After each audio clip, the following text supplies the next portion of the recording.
Good morning students. Pandit Naval Kishore Sharma राजकीय स्नातकोत्तर महाविद्यालय दौसा के बीकॉम पार्ट सेकंड के समस्त विद्यार्थियों का इस वीडियो क्लास में मैं एक बार पुनः स्वागत करता हूं। स्टूडेंट्स, पिछली वीडियो क्लास में कल अपन ने उद्देश्यों के बारे में चर्चा की थी कि उद्देश्य क्या होते हैं और हमने उद्देश्यों का वर्गीकरण जाना था, क्लासिफिकेशन ऑफ ऑब्जेक्टिव्स के बारे में जाना था और उद्देश्यों को हमने 5 भागों में विभक्त करके उनका अध्ययन किया था। आज की इस वीडियो क्लास में मैं आपको उद्देश्यों के निर्धारण के मॉडल या प्रक्रियाओं के बारे में बताने जा रहा हूं कि उद्देश्यों के निर्धारण करने के मॉडल क्या हैं या प्रक्रिया क्या है। विद्यार्थियों, उद्देश्य निर्धारण की प्रक्रिया जो है वो समय के साथ साथ परिवर्तित होती चली गई है, किंतु विद्यार्थियों के लिए अध्ययन की सुविधा की दृष्टि से मैं उद्देश्य निर्धारण की प्रक्रिया को 2 भागों में बांटकर अध्ययन करवाने जा रहा हूँ। एक है जिसे हम कहते हैं परंपरागत प्रक्रिया या मॉडल और दूसरा है आधुनिक प्रक्रिया या मॉडल। अब पहले हम जान लेते हैं कि परंपरागत मॉडल या प्रक्रिया क्या है। परंपरागत यानी ट्रेडिशनल मॉडल और प्रोसेस। उद्देश्य निर्धारण का परंपरागत तरीका क्या है या ट्रेडिशनल मेथड क्या है या ट्रेडिशनल मॉडल क्या है। तो उद्देश्य निर्धारण के परंपरागत मॉडल के अंतर्गत संस्था के जो सर्वोच्च प्रबंधक होते हैं, जिन्हें हम उच्च स्तरीय प्रबंधक के नाम से भी जानते हैं, तो जो संस्था के सर्वोच्च प्रबंधक होते हैं वो संस्था के समस्त उद्देश्यों का निर्धारण करते हैं और उद्देश्यों के निर्धारण के पश्चात वे अपने निकटतम अधीनस्थों यानी मध्यवर्ती प्रबंधकों तथा मंडल प्रबंधकों को उन उद्देश्यों से अवगत करा देते हैं। तत्पश्चात ये मध्यवर्ती प्रबंधक या मंडल प्रबंधक उन उद्देश्यों को विखंडित करके विभिन्न विभागों के प्रबंधकों के लिए उद्देश्य निर्धारित कर देते हैं।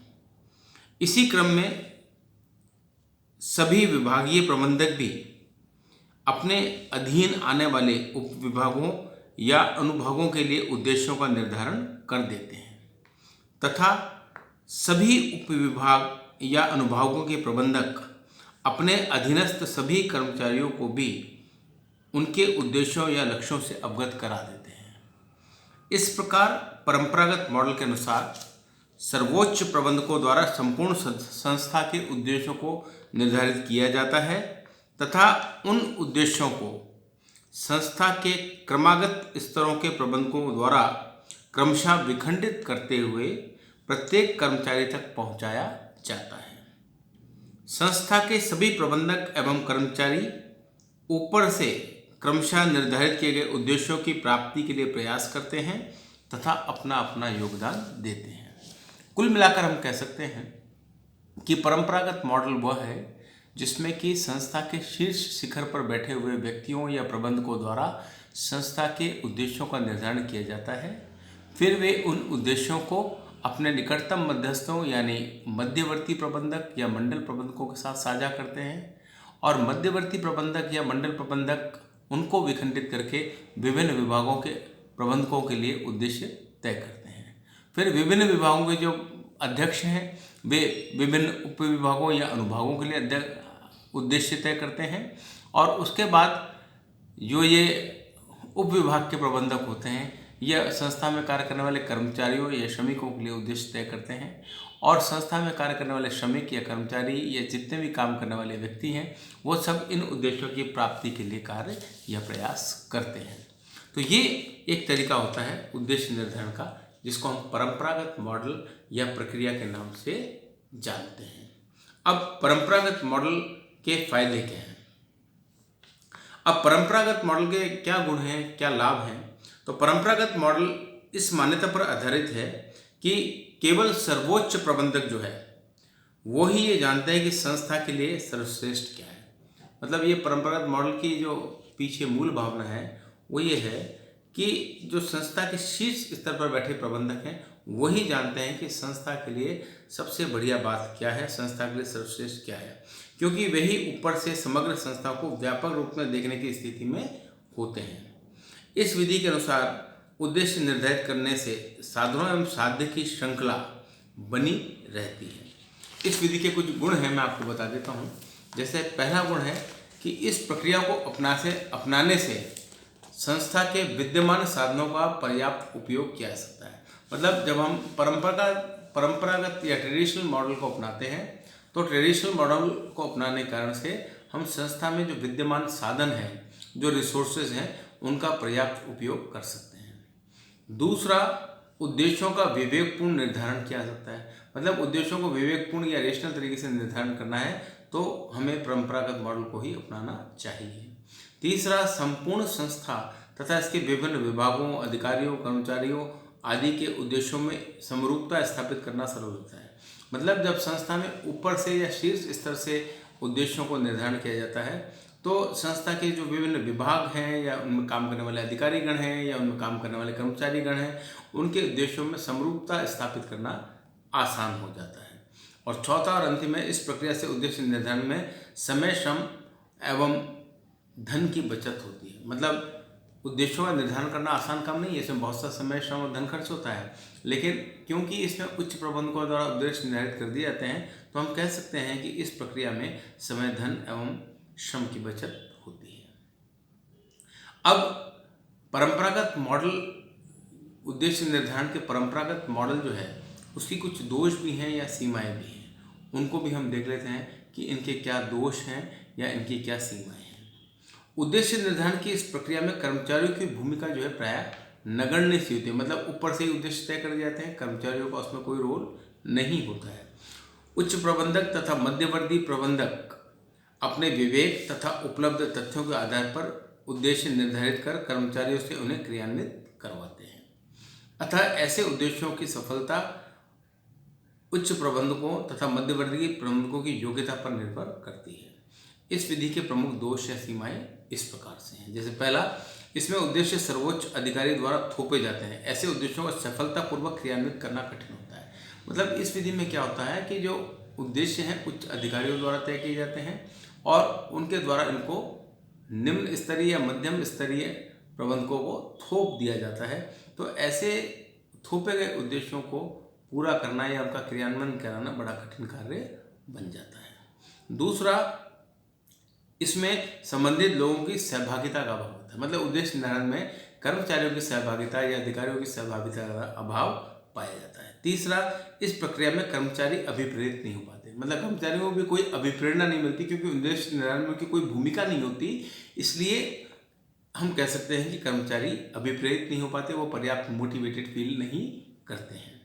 फिर इस प्रक्रिया में प्रायः संस्था के उद्देश्य निर्धारित नहीं हो पाते बल्कि विद्यमान संसाधनों का उपयोग ही निर्धारित हो पाता है। मतलब इस प्रक्रिया में प्रायः संस्था के उद्देश्य निर्धारित नहीं हो पाते हैं बल्कि विद्यमान संसाधनों का उपयोग ही निर्धारित हो पाता है। और पांचवा है, इस विधि के अंतर्गत प्रत्येक प्रबंधक को अपने अधीनस्थ प्रबंधक को उद्देश्यों को स्पष्ट करना पड़ता है। ऐसा करते समय उद्देश्यों की स्पष्टता एवं एकरूपता भी प्रायः समाप्त हो जाती है। मतलब जो उच्च प्रबंधक है उसको अपने निम्न स्तर के प्रबंधक को उद्देश्य स्पष्ट करने पड़ते हैं, तो कई बार उद्देश्यों को स्पष्ट करने में वो क्लैरिटी नहीं मेंटेन हो पाती जो कि रहनी चाहिए। ये कुछ परंपरागत मॉडल की दोष या सीमाएं हम कह सकते हैं। तो परंपरागत मॉडल उद्देश्य निर्धारण का वो मॉडल है जिसमें कि संस्था के शीर्ष स्तर पर बैठे व्यक्तियों या उच्च स्तरीय प्रबंधकों द्वारा उद्देश्यों का निर्धारण किया जाता है और उन उद्देश्यों के निर्धारण के पश्चात वो उन उद्देश्यों से अपने निकटतम मध्यम वर्गीय प्रबंधक या मंडलीय प्रबंधकों को उनसे अवगत करा देते हैं और फिर ये मध्यम वर्गीय प्रबंधक या मंडलीय प्रबंधक उनको नीचे के स्तर पर प्रबंधकों को ले जाते हैं, विभाग स्तर पर, विभाग वाले उसको अनुभाग स्तर पर ले जाते हैं और अनुभाग स्तर वाले उनको श्रमिक या कर्मचारियों के उद्देश्य तय कर देते हैं और सभी का प्रयास ये रहता है कि उद्देश्यों को ये इन प्रकार पूरा किया जाए। तो ये तो वो मॉडल हुआ परंपरागत मॉडल जहाँ पर कि उद्देश्यों का निर्धारण ऊपर से नीचे की ओर होता है, जिसमें कर्मचारियों अधिकारियों की कोई भूमिका नहीं होती और शीर्ष प्रबंधक द्वारा उद्देश्य तय कर दिए जाते हैं और अधीनस्थों पर थोप दिए जाते हैं। अब दूसरा मॉडल जो है उस पर हम आते हैं, वो है आधुनिक मॉडल एवं प्रक्रिया। अब उद्देश्य निर्धारण के आधुनिक मॉडल को हम स्वउद्देश्य प्रबंध या उद्देश्यों द्वारा प्रबंध, मैनेजमेंट बाय ऑब्जेक्टिव्स के नाम से जानते हैं। स्वउद्देश्य प्रबंध को केवल उद्देश्य निर्धारण की विधि के रूप में नहीं देखा जा सकता। मतलब मैनेजमेंट बाय ऑब्जेक्टिव जो है या स्वउद्देश्य प्रबंध जो है, इसको केवल उद्देश्य निर्धारण की विधि के रूप में ही उपयोग नहीं किया जाता, बल्कि कुछ लोग इसे नियोजन के साधन के रूप में भी देखते हैं कि ये प्लानिंग का एक साधन है, इस रूप में भी देखते हैं। तो कुछ लोग इसे नियंत्रण की तकनीक के रूप में देखते हैं। कुछ लोग क्या देखते हैं कि ये कंट्रोल करने की एक टेक्निक है, तो कुछ लोग इसको नियंत्रण की तकनीक के रूप में अपनाते हैं। कभी कभी इसे कार्य निष्पादन मूल्यांकन की विधि के रूप में भी प्रयोग किया जाता है, तो कभी इसे अभिप्रेरणा की तकनीक के रूप में अपनाया जाता है। मतलब कभी कभी इसको हम क्या करते हैं, कार्य मूल्यांकन, कार्य निष्पादन मूल्यांकन यानी परफॉर्मेंस अप्रेजल के रूप में भी इसको देखते हैं, और कभी इसे अभिप्रेरणा की तकनीक के रूप में भी अपनाया जाता है। अतः यह एक बहुउपयोगी प्रबंध प्रणाली है। यही कारण है कि स्वउद्देश्य प्रबंध की कोई सर्वमान्य परिभाषा का विकास नहीं हो पाया। क्योंकि कुछ लोग क्या करते हैं, इसको जैसा मैंने बताया कि नियोजन के एक साधन के रूप में देखते हैं, कोई इसको नियंत्रण की एक तकनीक के रूप में देखता है, कोई अभिप्रेरणा की तकनीक के रूप में देखता है, कोई कार्य निष्पादन मूल्यांकन के रूप में इसको देखता है। तो इसी वजह से, क्योंकि सबकी अवधारणा इसके बारे में अलग अलग है, इसलिए हम कह सकते हैं कि अब तक इसकी कोई एक सर्वमान्य परिभाषा का विकास नहीं हो पाया है। अब प्रबंध शास्त्र का जो इतिहास है वो ये बताता है कि स्वउद्देश्य प्रबंध या मैनेजमेंट बाय ऑब्जेक्टिव प्रणाली का जन्मदाता किसी एक विद्वान को तो नहीं कहा जा सकता। मतलब मैनेजमेंट बाय ऑब्जेक्टिव का जो जन्मदाता है कोई एक पर्टिकुलर विद्वान तो नहीं है, किंतु यह भी सत्य है कि इस प्रणाली का वर्णन सर्वप्रथम महान प्रबंध विज्ञानी पीटर ऑफ ड्रकर ने 1954 में अपनी पुस्तक द प्रैक्टिस ऑफ मैनेजमेंट में किया था। मतलब हम ये दावे से तो नहीं कह सकते कि साहब इसका स्वउद्देश्य प्रबंध या मैनेजमेंट बाय ऑब्जेक्टिव का जन्मदाता कौन है, लेकिन हाँ 1954 में महान प्रबंध विज्ञानी पीटर ऑफ ड्रकर ने इसका वर्णन जिक्र अपनी पुस्तक द प्रैक्टिस ऑफ मैनेजमेंट में किया था। तत्पश्चात अनेक शिक्षाविदों, प्रबंधकों एवं शोधकर्ताओं ने स्वउद्देश्य प्रबंध को अपनी पुस्तकों एवं अपने लेखों में इस प्रबंध प्रणाली की विवेचना की है और इसे नए नए आयाम दिए हैं। स्वउद्देश्य प्रबंध को आज अन्य कई नामों से जाना जाता है, जैसे परिणामों द्वारा प्रबंध, मैनेजमेंट बाय रिजल्ट्स। इसको मैनेजमेंट बाय रिजल्ट्स या परिणामों द्वारा प्रबंध के नाम से भी जाना जाता है। इसको लक्ष्य प्रबंध या गोल मैनेजमेंट के भी नाम से जानते हैं। इसको परिणामों द्वारा नियोजन, प्लानिंग बाय ऑब्जेक्टिव्स के नाम से भी जानते हैं। कार्य नियोजन एवं पुनरावलोकन, वर्क प्लानिंग एंड रिव्यू आदि नामों से इसको जाना जाता है। अब हम स्वउद्देश्य प्रबंध क्या है इसको देख लेते हैं, या आधुनिक मॉडल क्या है इसको देख लेते हैं। तो स्वउद्देश्य प्रबंध की वह प्रणाली है जिसमें कि संस्था के उद्देश्यों को अधिकारियों एवं अधीनस्थों द्वारा सामूहिक प्रयासों से निर्धारित किया जाता है।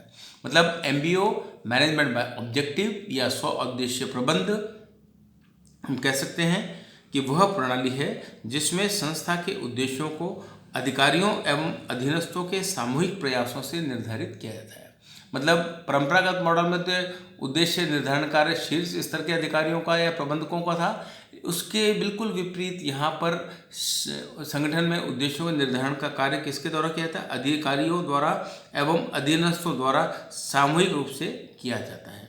तत्पश्चात उन उद्देश्यों की प्राप्ति के लिए किए गए प्रयासों की प्रगति का सामूहिक मूल्यांकन भी किया जाता है। मतलब अधिकारी और अधीनस्थों द्वारा जो उद्देश्य तय किए जाते हैं उनके सामूहिक मूल्यांकन भी उनका किया जाता है तथा प्रगति के अनुसार ही पारिश्रमिक भी निर्धारित किया जाता है। स्वउद्देश्य प्रबंध को अनेक विद्वानों ने परिभाषित किया है और हम जान लेते हैं। कुल मिलाकर स्वउद्देश्य प्रबंध को हम कह सकते हैं, अभी फिलहाल जो हमने देखा अर्थ, कि स्वउद्देश्य प्रबंध में उद्देश्यों का निर्धारण अधिकारियों और अधीनस्थों द्वारा मिलकर किया जाता है।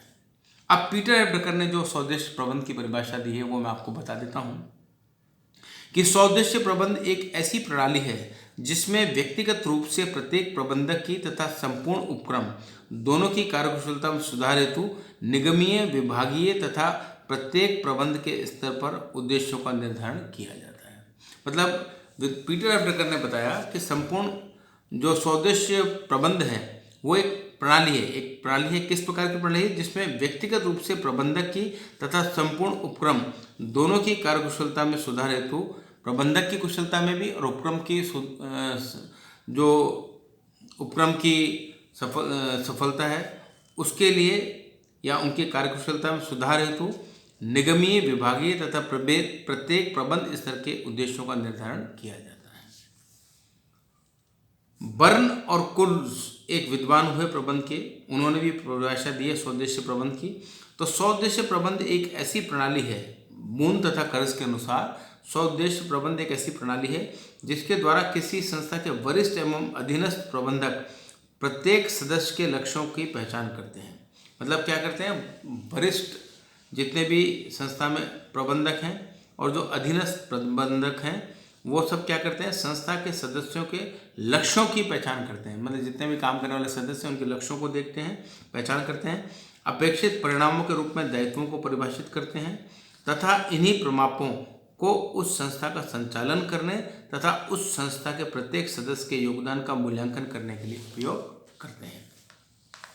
तो उपयुक्त परिभाषाओं के अध्ययन से यह स्पष्ट हो जाता है कि स्वउद्देश्य प्रबंध वह प्रणाली है जिसके अंतर्गत किसी संस्था के वरिष्ठ एवं अधीनस्थ प्रबंधक संयुक्त रूप से संस्था के सामान्य उद्देश्यों का निर्धारण करते हैं, प्रत्येक सदस्य से अपेक्षित परिणामों को परिभाषित करते हैं तथा उन्हीं उद्देश्यों एवं अपेक्षित परिणामों को संस्था का संचालन करने एवं प्रत्येक सदस्य के कार्यों का मूल्यांकन करने के लिए उपयोग करते हैं।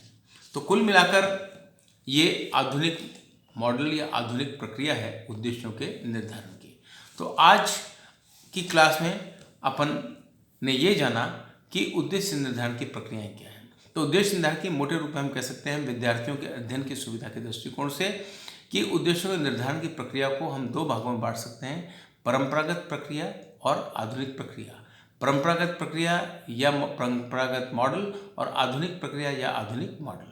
परंपरागत जो प्रक्रिया है उसमें सिर्फ इतना सा कहना है कि उद्देश्य का जो निर्धारण का कार्य है वो शीर्ष प्रबंध द्वारा या उच्च स्तरीय प्रबंध द्वारा किया जाता है और नीचे के स्तर पर लोगों को उद्देश्यों के बारे में जानकारी दे दी जाती है और उद्देश्यों को पूरा करने का प्रयास किया जाता है। और जहाँ तक मैनेजमेंट बाय ऑब्जेक्टिव या आधुनिक मॉडल का सवाल है, इसमें उद्देश्यों का निर्धारण उच्च स्तरीय प्रबंधकों द्वारा न किया जाकर उद्देश्यों का निर्धारण उच्च प्रबंधकों तथा अधीनस्थों द्वारा संयुक्त रूप से मिलकर किया जाता है। और इसका सबसे बड़ा फायदा क्या होता है कि जब अधीनस्थ और अधिकारी मिलकर उपक्रम के उद्देश्यों का निर्धारण करते हैं तो उन उद्देश्यों के क्रियान्वयन में भी आसानी होती है। तो उद्देश्य निर्धारण की प्रक्रिया आज यहाँ ही समाप्त करता हूँ, जिसमें कि हमने दो मॉडलों के बारे में अध्ययन किया, उद्देश्य निर्धारण का परंपरागत मॉडल और उद्देश्य निर्धारण का आधुनिक मॉडल। आपको उम्मीद करता हूँ कि इन दोनों मॉडलों को समझ में आ गए होंगे कि इनकी क्या क्या विशेषताएं होती हैं। अब अगली वीडियो क्लास में अपन MBO के बारे में और चर्चा करेंगे कि MBO की क्या विशेषता है, मैनेजमेंट बाय ऑब्जेक्टिव की क्या प्रकृति है, नेचर है और इसकी प्रक्रिया क्या है, इसका प्रोसेस क्या है कि हम मैनेजमेंट बाय ऑब्जेक्टिव के द्वारा कैसे उद्देश्यों का या लक्ष्यों का निर्धारण करते हैं। तो आज अपनी वाणी को मैं यहीं विराम देता हूँ। धन्यवाद।